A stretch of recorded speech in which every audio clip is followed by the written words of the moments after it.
Hello friends, मेरे channel learning electronics में आपका स्वागत है। इस लेक्चर में हम लोग सुपरपोजिशन थ्योरम का यूज़ करते हुए सर्किट में किसी एक रेजिस्टेंस के अक्रॉस वोल्टेज निकालना सीखेंगे। इससे पहले लेक्चर में मैंने आपको सुपरपोजिशन थ्योरम का स्टेटमेंट बताया था। साथ ही मैंने आपको स्टेप्स बताए थे कि किसी भी रेजिस्टेंस के थ्रू हम लोग सुपरपोजिशन थ्योरम का यूज़ करते हुए करंट कैसे निकालें और उससे रिलेटेड न्यूमेरिकल भी सॉल्व किया था। तो अगर आप वो वीडियो देखना चाहते हैं तो आप डिस्क्रिप्शन बॉक्स में जाके चेक कर सकते हैं या फिर चैनल प्लेलिस्ट में जाके देख सकते हैं। तो वीडियो स्टार्ट करने से पहले मेरे चैनल को सब्सक्राइब कर लीजिए और बेल आइकन को प्रेस कीजिए ताकि और अपडेटेड वीडियोस आप तक पहुंच सकें। तो चलिए वीडियो स्टार्ट करते हैं। अगर किसी रेजिस्टेंस के अक्रॉस वोल्टेज निकालना चाहते हैं तो इन स्टेप्स को हम लोग को फॉलो करना है। जैसे कि मैंने आपको लास्ट क्लास में बताया, सुपरपोजिशन थ्योरम वहाँ यूज होता है जहाँ पर दो या दो से ज़्यादा वोल्टेज सोर्सेस और करंट सोर्सेस प्रेजेंट हो। उस कंडीशन में किसी रेजिस्टेंस के अक्रॉस वोल्टेज या करंट निकालने के लिए हम लोग सुपरपोजिशन थ्योरम का यूज करते हैं। तो पहला स्टेप क्या है वोल्टेज निकालने के लिए? Take only one independent source of voltage और current at a time and deactivate other current और वोल्टेज सोर्सेस। जब बहुत सारे सोर्सेस एक्ट कर रहे हैं तो हम लोग किसी एक इंडिपेंडेंट सोर्स ऑफ वोल्टेज या करंट को लेते हैं एक टाइम पे, और बाकी जो बचे करंट या वोल्टेज सोर्सेस हैं सर्किट में उसको डीएक्टिवेट करते हैं। डीएक्टिवेट कैसे करते हैं? अगर वोल्टेज सोर्स है तो उसको शॉर्ट सर्किट से रिप्लेस करेंगे या फिर उसके इंटरनल रेजिस्टेंस से रिप्लेस करेंगे अगर दिया हुआ है तो। और अगर करंट सोर्स दिया हुआ है तो उसको ओपन सर्किट से रिप्लेस करेंगे या फिर उसके इंटरनल रेजिस्टेंस से रिप्लेस करेंगे अगर दिया हुआ है तो। ठीक है, इस तरह से हम लोग को एक इंडिपेंडेंट सोर्स लेके बाकी सोर्सेस को डीएक्टिवेट करना है। डीएक्टिवेट करने के बाद हम लोग क्या करेंगे? उस पर्टिकुलर इंडिपेंडेंट सोर्स को एक्ट कराते हुए रेजिस्टेंस में जो भी वोल्टेज है उसको निकालेंगे। तो नेक्स्ट स्टेप क्या है? Find the voltage across the resistance considering each source individually. उसी तरह से हम लोग को हर सोर्स को लेते हुए बाकी सोर्सेस को डीएक्टिवेट करते हुए उस रेजिस्टेंस के अक्रॉस वोल्टेज निकालते जाना है। ठीक है, नेक्स्ट स्टेप क्या होगा? Net voltage across the resistance equal to algebraic sum of all individual voltages across it. तो टोटल वोल्टेज जो होगा रेजिस्टेंस के अक्रॉस बाय सुपरपोजिशन थ्योरम, या फिर उसको नेट वोल्टेज अक्रॉस रेजिस्टेंस भी बोल सकते हैं, इक्वल टू क्या होगा? Algebraic sum of all the individual voltages across it. मतलब जितने भी हम लोग को वोल्टेजेस मिले हैं उस रेजिस्टेंस के अक्रॉस अलग अलग सोर्स कंसिडर करते हुए उन सब का एल्जेब्रिक सम निकालना है। मतलब नेगेटिव पॉजिटिव साइन को कंसिडर करते हुए ऐड करना है। ठीक है, इन स्टेप्स को फॉलो करते हुए हम लोग न्यूमेरिकल सॉल्व कर लेते हैं। क्वेश्चन है determine the voltage VL across 1 ohm resistance using superposition theorem. तो यहाँ पे एक 1 ओम रेजिस्टेंस दिया हुआ है, इसके अक्रॉस हम लोग को वोल्टेज VL निकालना है। तो यहाँ पे देखिए तीन सोर्सेस एक्ट कर रहे हैं, दो करंट सोर्सेस और एक वोल्टेज सोर्स। तो हम लोगों ने जो net voltage across 1 ohm resistance निकालना है उसको VL मान लिया है। उसके बाद सबसे पहले केस में हम लोग क्या करेंगे? सिर्फ 2 वोल्ट सोर्स को एक्ट कराएंगे, बाकी दो करंट सोर्सेस को डीएक्टिवेट करेंगे। तो डीएक्टिवेट करने के लिए ये दोनों करंट सोर्स को ओपन सर्किट से रिप्लेस करना है। इस तरह से सर्किट दिखेगा। अब हम लोग मान लेते हैं जब सिर्फ 2 वोल्ट सोर्स एक्ट कर रहा है उस समय वोल्टेज अक्रॉस 1 ओम रेजिस्टेंस क्या है? V1। ये V1 अक्रॉस 1 ओम रेजिस्टेंस हम लोग को निकालना है। अब यहाँ पे देख रहे हैं कि ये 1 ओम और ये 1 ओम सीरीज में है।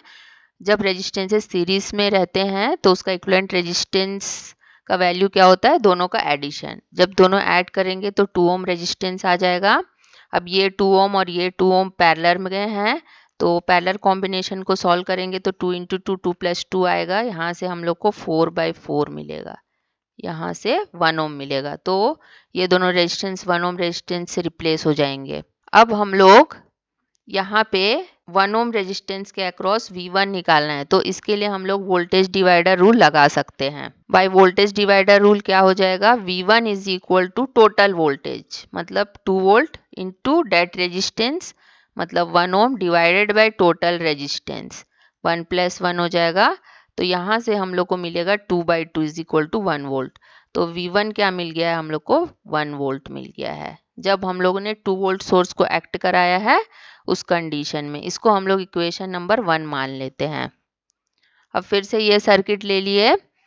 अब क्या करना है, हम लोग को सेकेंड सोर्स को लेना है, मतलब 5 एम्पियर करंट सोर्स को एक्ट कराएंगे, बाकी सोर्सेस को डीएक्टिवेट करेंगे। तो यहाँ पे 2 वोल्ट का सोर्स है, उसको शॉर्ट सर्किट से रिप्लेस करेंगे और ये 5.33 एम्पियर के करंट सोर्स को ओपन सर्किट से रिप्लेस करेंगे इस तरह से।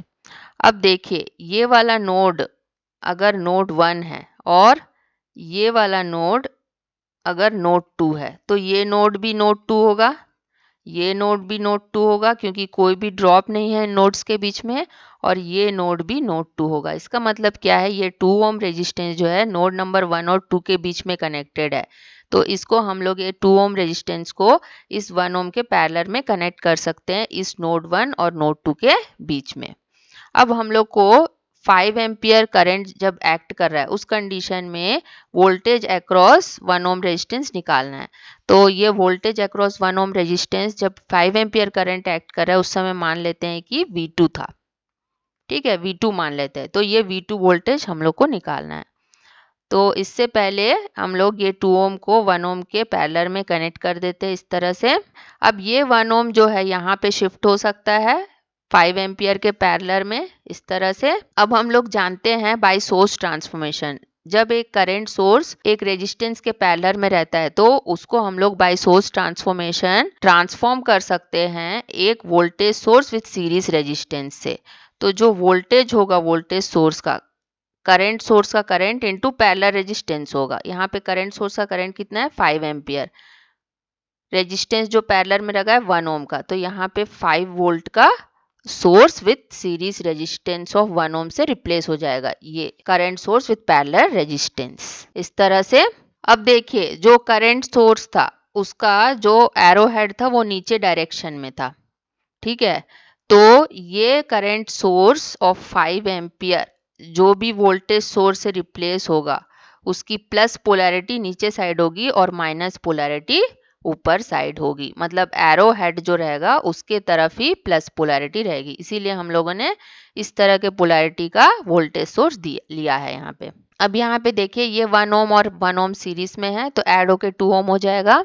हम लोग को वोल्टेज निकालना है 1 ओम रेजिस्टेंस के अक्रॉस V2 जब 5 एम्पियर करंट एक्ट कर रहा है, प्लस माइनस पोलैरिटी होगी। तो अगर हम लोग ये 1 ओम और 2 ओम का पैरेलल कॉम्बिनेशन सॉल्व करेंगे तभी भी वोल्टेज अक्रॉस पैरेलल कॉम्बिनेशन का जो इक्विवेलेंट रेजिस्टेंस रहेगा वो V2 ही रहेगा। ठीक है, तो 1 ओम के अक्रॉस V2 है तो 2 ओम के अक्रॉस भी V2 आएगा क्योंकि पैरेलल में वोल्टेज सेम रहता है, और इन दोनों का पैरेलल कॉम्बिनेशन का इक्विवेलेंट रेजिस्टेंस निकालेंगे तो उसके अक्रॉस भी V2 ही आएगा। तो इनका पैरेलल कॉम्बिनेशन सॉल्व करते हैं तो क्या मिलता है 1 इंटू 2 डिवाइडेड बाई 1 प्लस 2, यहाँ से मिलेगा 2/3 ओम। ठीक है, तो ये सर्किट इस तरह से रिप्लेस हो जाएगा।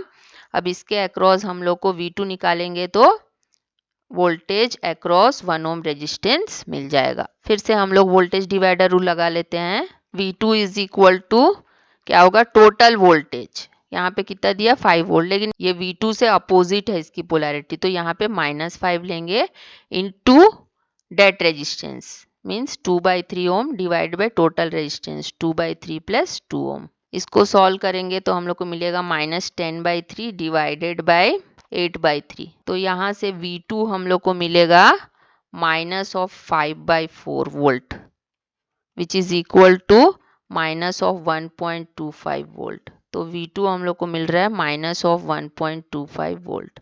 इसको हम लोग मान लेते हैं इक्वेशन नंबर 2। अब थर्ड स्टेप क्या है, हम लोग 5.33 एम्पियर के सोर्स को एक्ट कराएंगे और बाकी सब सोर्सेस को डीएक्टिवेट करेंगे। तो 2 वोल्ट सोर्स जो है वो शॉर्ट सर्किट से रिप्लेस होगा, 5 एम्पियर का करंट सोर्स ओपन सर्किट से रिप्लेस हो जाएगा इस तरह से। ठीक है, अब सिर्फ जब 5.33 एम्पियर का करंट सोर्स एक्ट कर रहा है, हम लोग मान लेते हैं कि ये 1 ओम के अक्रॉस जो वोल्टेज है वो कितना है V3 है मान लेते हैं। अब देखिए ये वाला नोड को हम लोग 1 नोड मान लेते हैं, ये वाले नोड को 2 नोड मान लेते हैं। तो ये वाला नोड भी 2 नोड होगा क्योंकि ये दोनों नोड्स के बीच में कोई ड्रॉप नहीं है। वैसे ही ये नोड भी 2 नोड होगा क्योंकि ये दोनों नोड्स के बीच में कोई ड्रॉप नहीं है। तो ये वाले 2 ओम रेजिस्टेंस को हम लोग 1 ओम रेजिस्टेंस के पैरेलल में कनेक्ट कर सकते हैं इस तरह से। अब देखिए यहाँ पे ये 5.33 एम्पियर इस 1 ओम रेजिस्टेंस के पैरेलल में आ रहा है। तो बाय सोर्स ट्रांसफॉर्मेशन इसको हम लोग एक voltage source with series resistance से रिप्लेस कर सकते हैं। तो वोल्टेज सोर्स का वोल्टेज कितना होगा, करंट सोर्स का current into parallel resistance. Current source का करंट कितना है 5.33 इंटू रेजिस्टेंस कितना लगा हुआ है 1 ओम का। तो यहाँ पे 5.33 वोल्ट का voltage source with series resistance of 1 ओम आ जाएगा। अब रिप्लेस करने के बाद ये सर्किट ऐसा दिखेगा। जो करंट सोर्स था उसका एरो हेड ऐसे दिखा रहा था, तो एरो हेड के तरफ ही जो वोल्टेज सोर्स से ये रिप्लेस होगा, पॉजिटिव साइन आएगा वोल्टेज सोर्स का और नेगेटिव साइन अपोजिट में आएगा। इसीलिए हम लोग इस तरह के पोलैरिटी वाले वोल्टेज सोर्स से रिप्लेस किए हैं। अब देखिए ये 1 ओम और ये 1 ओम सीरीज में है तो ये ऐड हो जाएंगे। ठीक है, अब हम लोग को वोल्टेज अक्रॉस 1 ओम रेजिस्टेंस निकालना है, मतलब V3 निकालना है, जब हम लोग 5.33 एम्पियर का करंट सोर्स एक्ट करा रहे हैं। तो क्योंकि 2 ओम और 1 ओम पैरेलल में है तो 2 ओम के अक्रॉस भी V3 आएगा। तो जो पैरेलल कॉम्बिनेशन होगा दोनों का, उसका इक्विवेलेंट रेजिस्टेंस के अक्रॉस भी V3 आएगा। तो इनके पैरेलल कॉम्बिनेशन को सॉल्व करेंगे तो हम लोग को मिलेगा 1 into 2 divided by 1 plus 2 is equal to 2/3 ohm मिलेगा। इस तरह से दिखेगा सर्किट। V3 निकालना है हम लोग को। फिर से वोल्टेज डिवाइडर रूल लगा लेते हैं। तो V3 क्या हो जाएगा, total voltage 5.33 volt into that resistance, मतलब 2/3 divide by total resistance 2/3 plus 2। ठीक है, तो यहाँ से हम लोग को मिलेगा 10.66 डिवाइडेड बाई 3 और नीचे मिलेगा 8/3। ये कट गया और जब इसको सॉल्व करेंगे तो हम लोग को मिलेगा 1.3325 वोल्ट। तो V3 कितना मिल रहा है, 1.3325 वोल्ट मिल रहा है जब हम लोग 5.33 एम्पियर के करंट सोर्स को एक्ट करा रहे हैं। ये हो गया इक्वेशन नंबर 3। अब सुपरपोजिशन थ्योरम क्या कहता है कि जो नेट वोल्टेज होगा across any resistance is equal to sum of all the voltages considering each source individually। ठीक है, तो हम लोग को यहाँ पे एल्जेब्रिक सम लेना है, मतलब नेगेटिव पॉजिटिव साइन कंसिडर करना है। तो total voltage VL is equal to क्या हो जाएगा, V1 plus V2 plus V3। Adding equation number 1, 2 and 3। ठीक है, तो V1 कितना मिला था 1 वोल्ट, V2 कितना मिला था -1.25 वोल्ट, प्लस V3 कितना है 1.3325। तो इसको ऐड करने के बाद VL वोल्टेज मिलेगा 1.0825 वोल्ट। तो ये वोल्टेज अक्रॉस 1 ओम रेजिस्टेंस निकल गया है बाय सुपरपोजिशन थ्योरम। तो होप फ्रेंड्स आपको टॉपिक समझ में आया होगा। Thank you very much for watching and please do subscribe my channel for more updates.